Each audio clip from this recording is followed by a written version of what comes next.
And welcome back to the Midday Show. We have genetically engineered mosquitoes, killer bees. It's National Superhero Day. Some Super Bowl streakers are kind of getting the hammer put down on them. And you've got some speculation about the royal family. Mark, how are you doing on Hump Day?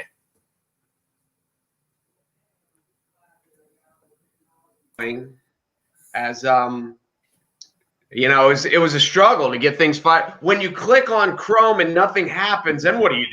Like, I don't know. So you restart. It's just, so anyway, and my whole goal for today, we have big goals, little goals. My goal today is not to touch my eyes, because I'm one of those lucky people that this time of year, they're in a perpetual state of itch, and it's all I can do just not to. So that's my goal. If I can get through the next half hour without touching my eyes, it is a success. I have been fortunate. I have avoided so far, because my mom used to have them pretty bad.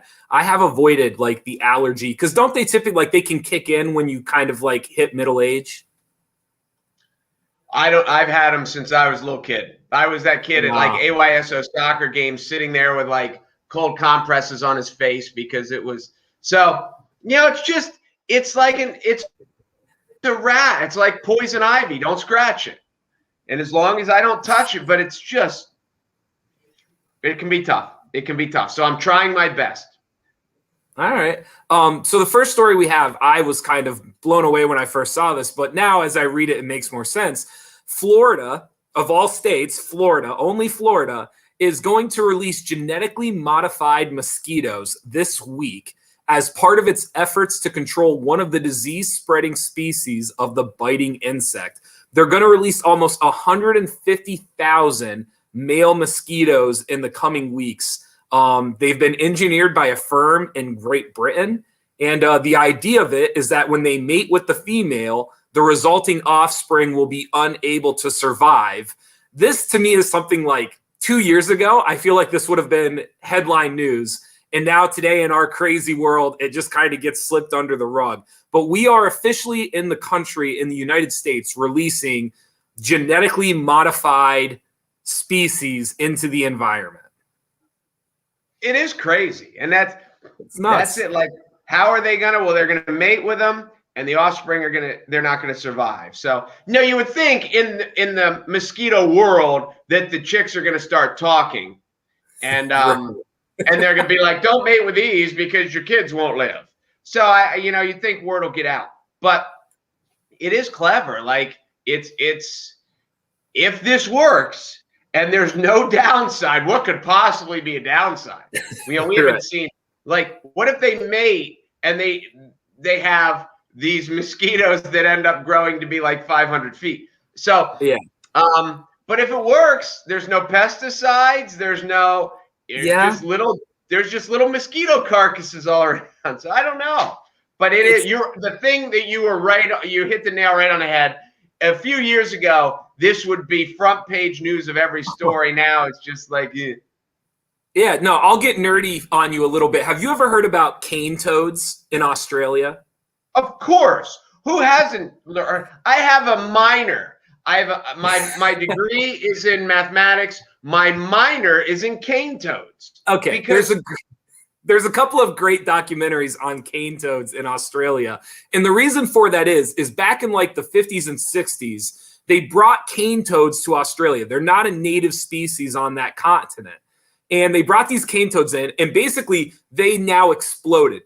The environment was perfect. They have no natural predators. And now Australia has a real cane toad problem as they're spreading across the continent. It's a really good documentary if you ever get a chance to see it, because there's just all these old Aussies dancing around toads, and they're just we don't know what to do about it. So obviously they had the wildfires last year. I'm not sure how that's affected their cane toad situation. But the point I'm making is, this isn't the first time where a continent or a country or someone has taken a species on board to try to manipulate or solve a problem. This is just the first time that it is genetically engineered. They didn't put cane toads into the environment and they were genetically engineered so they only ate certain things, or genetically engineered so that they couldn't produce offspring. This is the first time where we're actually introducing something into the wild that is intentionally does something different than what they were naturally supposed to do. I'm just thinking, how boring must my life get that I become excited about watching a documentary on cane toads? I'm wondering before I hit play if I'm just like, this is it. It's just time to check out right now. Well, don't make me feel bad about it. Listen, it's a really fascinating documentary, and cane toads have spread across almost the entire continent of Australia. It's a real problem because they have no natural predators. They're hard to kill, and frogs produce at a rapid rate. They're almost like rabbits, like how quickly they can reproduce and spread. And it's nuts. It's crazy. So we officially in Florida have genetically engineered mosquitoes. Here's the other thing too. We did this from a company in Great Britain. First of all, what are we doing that we apparently need to go get our genetically modified mosquitoes from another country? And second of all, why is Great Britain like the leader in genetically modified mosquitoes? Like, what is going on? We have better things to do. See, what has probably happened is our scientists have focused on the cane toad problem because, that seems to be a lot more pressing. So, yeah, and now these are the things that I've learned from this, that you find really boring and bizarre documentaries fascinating. Not that we all don't. We all have our niches of like, you would watch that documentary? And it's like, yeah, I thought it was great. I've also realized that now the cliche, like they're doing it like rabbits. We can also use toads because they do it just as much as rabbits do. Yes, if not more, in case I've learned a lot. I have learned a lot so far. Yeah. The other thing with toads too is like with frogs, it's the whole tadpole and everything else. Toads, for whatever reason, it's not a completely different process, but it's much quicker. So it's not, you don't have this whole thing where like they're the tadpole and it takes a while and they develop. For whatever reason, toads tend to move quicker. And so that's also an issue with it as well. It's a fascinating subject. I encourage everyone to look it up. Different process. All right, well, let's go through that. How does the process start? Describe the beginning of the process.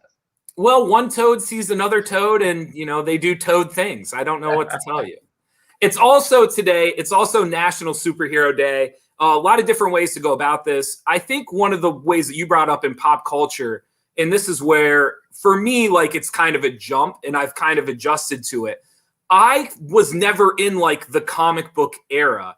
I feel like it kind of skipped my generation a little bit. I feel like before me, you had the actual comic books and you had the TV series and kind of the original stuff. And then there was a lull kind of throughout like the 90s and into the 2000s. And then Marvel kind of regenerated again. And now you have this whole new group of people coming up through. Because when I was going through, like, I wouldn't say it was nerdy. Like superheroes weren't nerdy, but the idea of like, it wasn't like in the mainstream of pop culture. So it is neat to have it brought back into the forefront now and kind of like it is dominating pop culture. Absolutely. And you're right. I mean, when I was a kid, I remember watching Batman with Adam West and The Incredible Hulk with Bill Bixby and Bruce Banner. And that was a great show. That was awesome. Especially when he fought Andre the Giant, who was Bigfoot. But yeah, then up until Batman, when they started doing, I remember when Prince did the Bat Dance and Jack Nicholson was the Joker, and that was kind of the first one.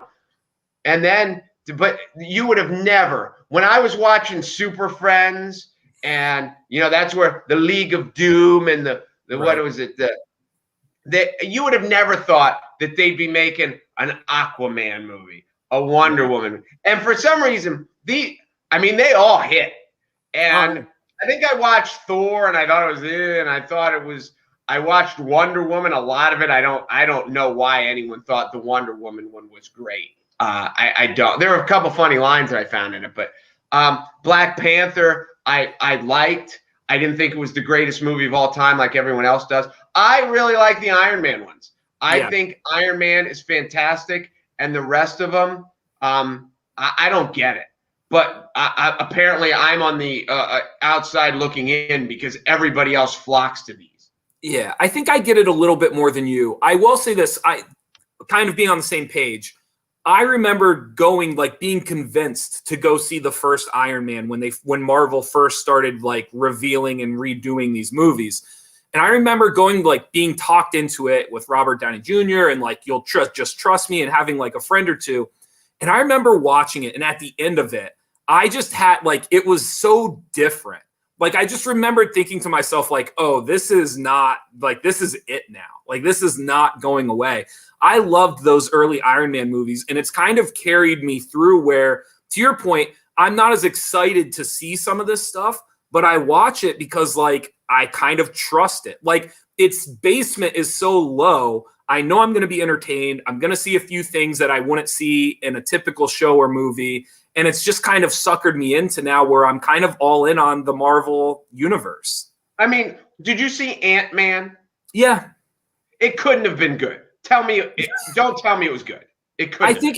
I like Paul Rudd. I think it was good. I think Marvel's going to hit a few things. They're going to have a couple of action scenes. They're going to hit a few jokes, a couple of punchlines. They're going to give you the origin story. And, like, to be honest with you, there's a better structure to a lot of these Marvel movies than your basic drama or like your basic action movie. And I think, yes, is it very cookie cutter-esque now?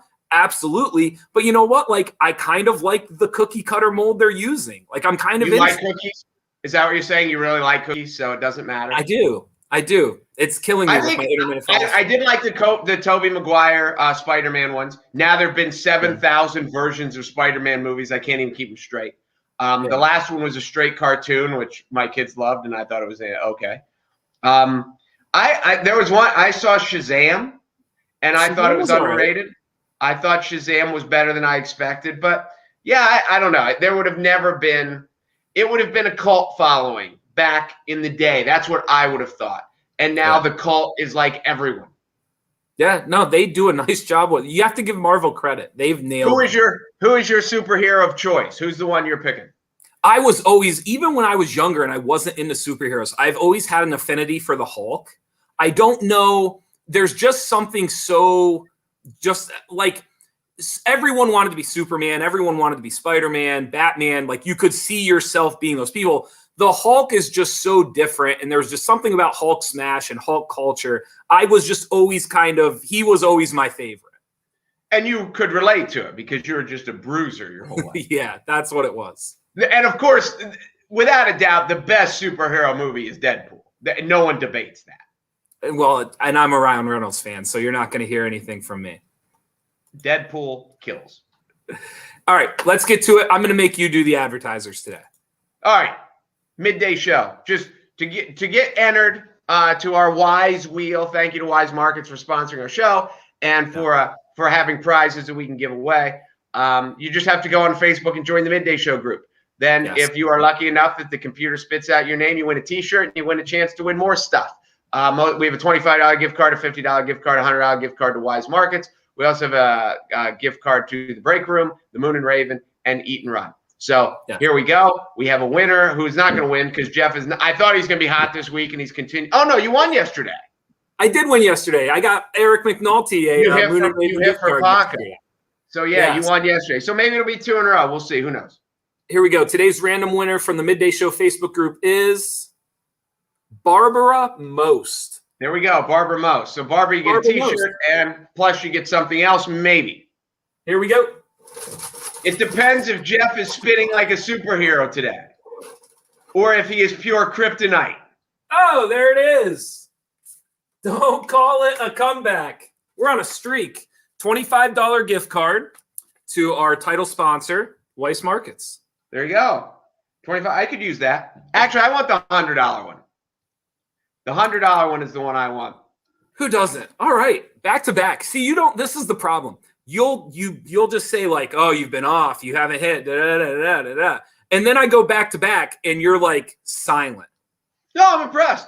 I'm impressed. Now you won't hit another one till August, but that's good. You're on a good little roll.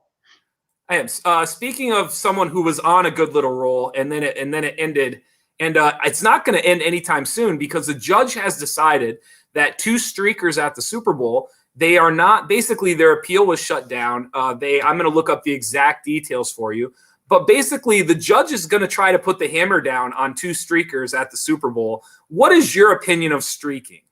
Well, first of all, I think the details real quick. I think they offered the plea agreement. The attorney offered like 6 months probation, 25 hours of community service, and court costs or something. And the judge is like, no.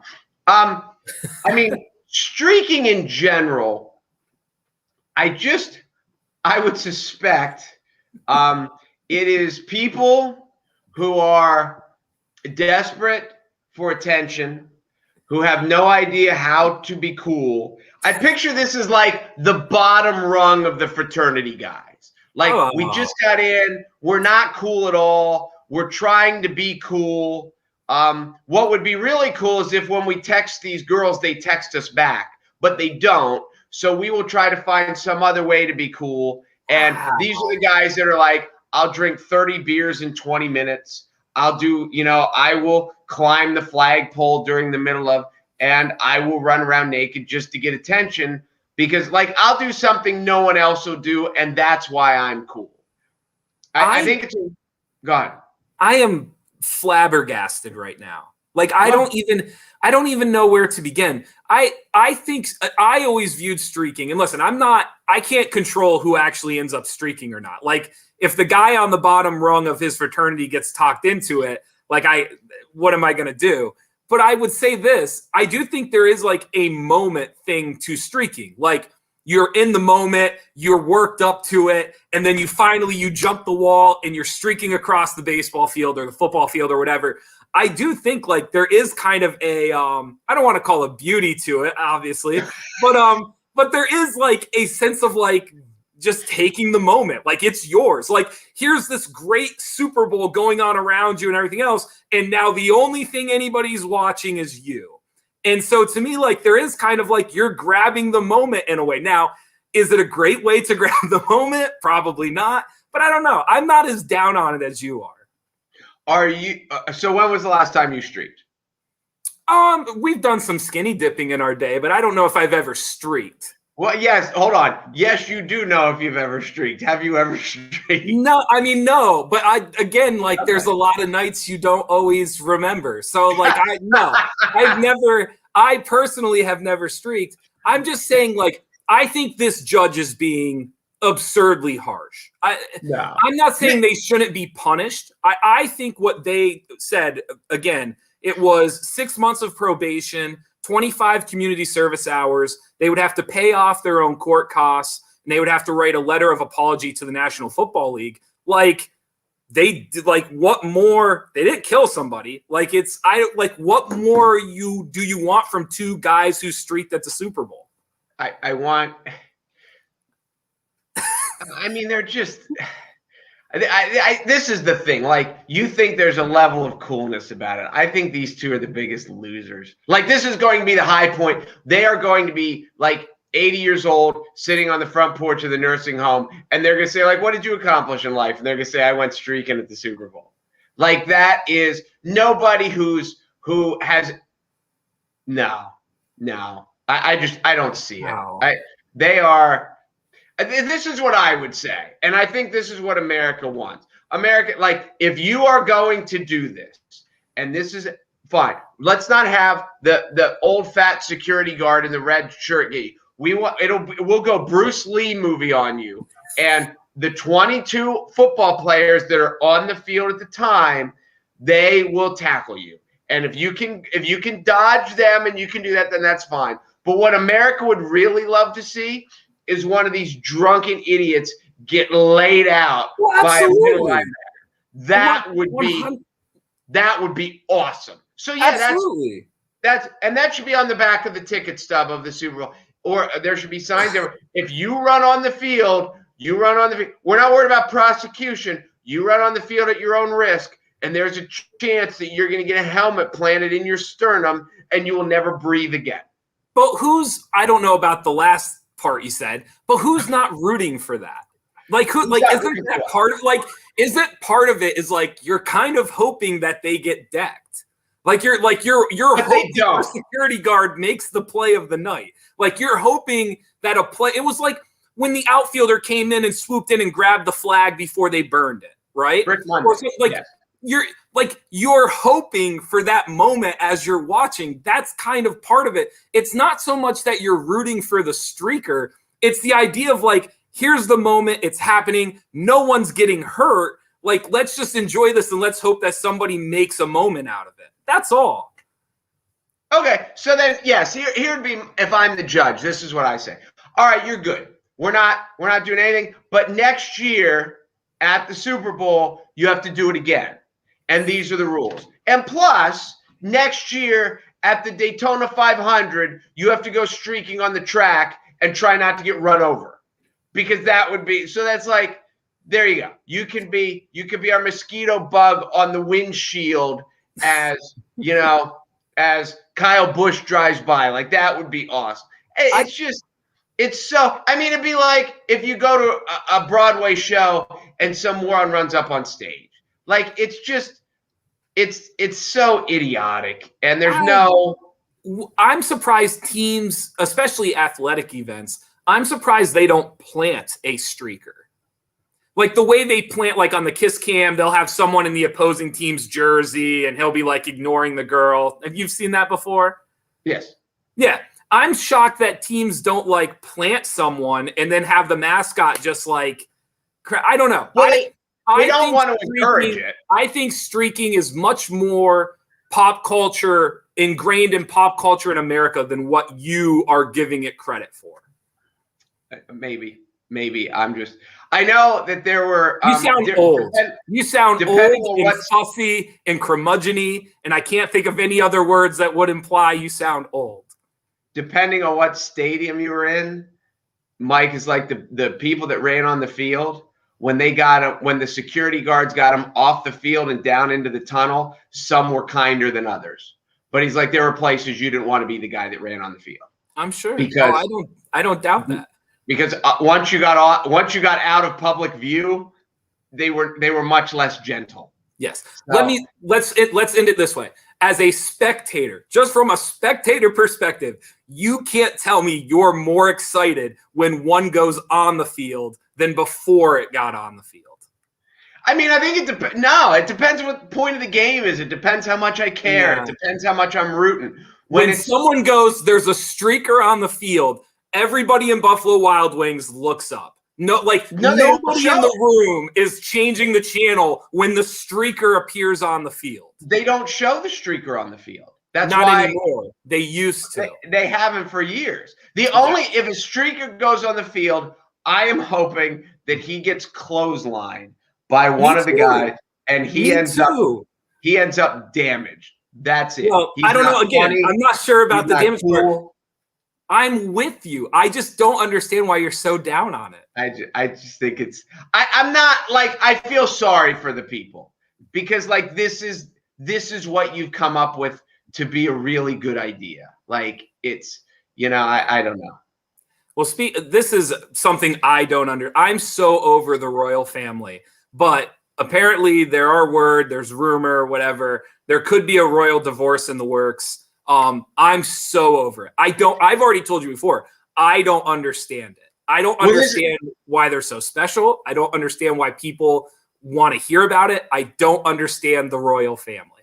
This is what I was scrolling through and I saw this and I read it. And this is how, I don't know. Sometimes I don't think people are this stupid, but sometimes I think they do. Like this came from a royal news expert. And so like when you read it, you're like, what is the royal news going to say? They already said that they know that Harry leaked private details of the conversations with his brother to the news as soon as he got back to America. That was a story a couple days ago. And who this came out from a royal news expert. It's like, I hope that you're smart enough to know that someone who writes about royal news is going to side with the royal family. Like, if you're going to watch Fox News, you are going to get the conservative viewpoint, period. If you watch, CNBC, you are going to get the Democratic viewpoint, period. It's not going to be fair. It's not going to be objective. They're not going to point out both sides. They're not going to do it. So anytime, like, I was like, royal, some moron who, and I say moron lovingly, some moron who writes for the Royal News, this is his prediction. Oh, what's that worth? He's just trying to suck up to the royal family because right now they're taking a beating because there's not a whole lot of debate that someone in the royal family questioned the skin color of how dark the skin color of the baby was going to be. So, like, the royal family looks bad right now. They look really bad. So now the people who write about the royal family are trying to score points by bringing up everything. Nobody trusts Harry anymore. They're going to get divorced. So whenever, this is my public service announcement to whenever you read something, or whenever you hear something, people get all excited about whether they agree with it or whether they want to believe it or not. You have to check the source. And if the source is unbelievably biased, it doesn't really help your argument at all. Like, it just doesn't. So there you go. I'm done. That was good. That was good. So you can talk about. So if you want to know about streaking, don't listen to Jeff Everett because he is so pro streaker, he can't give you an honest opinion. That's maybe a little true. I refuse to talk about the royal family. Like, I'm forfeiting the royal family. First of all, I think it's weird there is a royal family. I can't call me progressive. I don't care. It is weird there's a royal family. I don't care how good they are. I don't care if they're great people, bad people. It's not about that. It's weird that we are still using something that was institutionalized centuries ago, and we're still using it as if it's like a proper, like as if they somehow are better than anybody else. Like, it makes no sense to me. So I'm forfeiting the royal family. I think to put it plainly, the royal family was reality TV before reality TV. That's right. People like this because they have no better way to entertain themselves. Now, I'm not saying people that watch reality TV have no better way to entertain themselves, but that is what I'm saying. No, makes sense. Here's Ben agrees with you. Truth, every game is made better with streaking, not for the nudity, but the chance to watch an idiot get leveled. Well, I know Ben, and I think he is there for the nudity a little bit too. Yeah, I think he likes to watch the guys run around, but whatever. Yes. And someone else suggested that James Harrison, when you said that somebody should. Is that a great commercial? Have you ever seen the commercial where you get tackled by James? James Harrison was a bad man. He was. Well, he's retired now. But yeah, I mean, he's bad. He's just when you talk about of the recent eras of the scariest defensive players in the NFL, you do not go down the list very long before you get to James Harrison. No, he still posts his workout videos. Have you seen him at all on social media? You have to check. I mean, the things he does, they're nutty. Like, they almost look like graphics. Like, they almost don't look real. The stuff he's still doing now, even after retirement. So it's very similar to our workouts, is what you're saying. Yeah. Oh yeah. Have you seen they play volleyball with these huge medicine balls? They toss them. So you have to catch it, and then you have to toss it back over right away. It's really, it's insane what these guys do. I'm pretty sure I'm not the same species as them. It's unbelievable. We could do that. You think so? Absolutely. It looks brutal. All right. Thank you guys for watching the Midday Show today. We'll be back tomorrow again. I hope you enjoy your hump day. I'm Jeff Everett. Fully dressed, just to clarify that. We will be back. No matter how much Jeff lobbies for it, we will be clothed. Yeah. I don't think I would ever streak. I'm just saying my life, I am more entertained when a streaker goes out on the field. My life is somehow better and more entertaining because streakers exist in this world. Listen, if you're at a picnic or you're at a river lot and people want to go streaking, that'll liven up the event. I don't need it during the Super Bowl. I don't watch the game. I'm curious to see what the judge gives them, because to throw the book at them, I don't get it. I don't understand. Do you think if someone jumps on stage during a concert, they should get the book thrown at them? No, I think you should get slapped on the wrist. I think there should be consequences. I just don't understand when I offer a good enough consequence, like what does the judge get? Does he want 12 months? Like, does he want 2 years? Like, what is the consequence that fulfills? Because I thought what they offered was perfectly fine. There was nothing wrong with what they offered. Probation? 6 months. What did you want him to go to jail? Sure. That's ridiculous. Absolutely absurd. Why? So the lady who tries to get on a plane 24 straight times shouldn't go to jail, but these two streakers at the Super Bowl should be tossed in. Well, I mean, the lady who tries to get on a plane 24, she obviously has mental 24 times. I mean, 24 times. Listen, I'm not saying she's not really mentally, but she has mental. These guys aren't. These guys just think they're cool. You don't know that. You don't know that. Do. You're just assuming. I do. I know. They don't think they're cool right now. No, they do not. Thanks for watching the Midday Show, brought to you by Weis Markets on NorthcentralPa.com. See ya.